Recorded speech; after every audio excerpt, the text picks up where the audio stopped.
Hello and welcome in, Magic learners. Much love. Doing a card review of the long-awaited black-green creature land, man land, woman land, land folk, as I like to call them, but whatever you want to call them.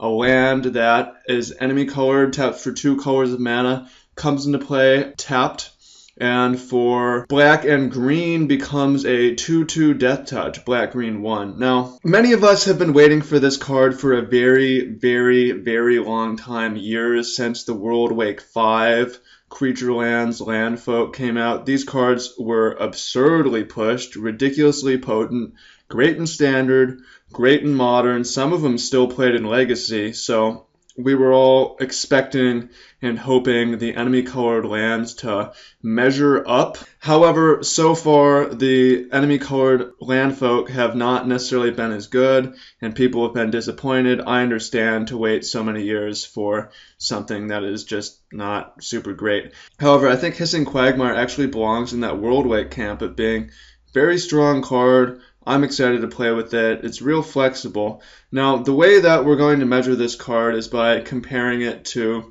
the other lands, just to see how it stacks up in one-on-one combat. So let's go. Now, first of all, we have Raging Ravine, probably the best of the bunch. And Hissing Quagmire defeats Raging Ravine. They trade 1 for 1, but Hissing Quagmire saves 1 mana. Also, they both die to Lightning Bolt. So in one-to-one combat, Hissing Quagmire very slightly better. Then we have Stirring Wildwood. Again, they trade 1-1, and this is an even trade. Although Stirring Wildwood survives Lightning Bolt, so maybe it gets the slight advantage there. And Hissing Quagmire trades with Lumbering Falls as well and saves a mana. The great thing about the Death Touch ability is Hissing Quagmire can trade with anything on the ground that does not have first strike. This includes Tarmogoyf. That's a big deal. Trading with Tarmogoyf as a creature land for 3 to activate and the land to block is a really big deal.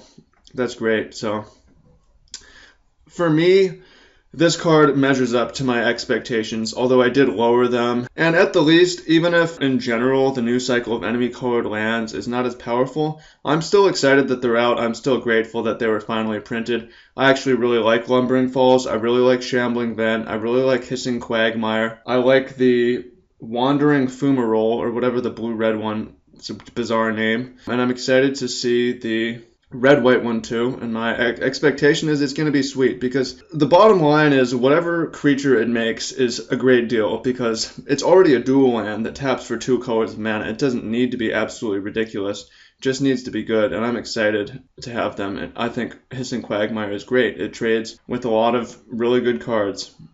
So I want to know what you think. What do you think the red-white land's going to be?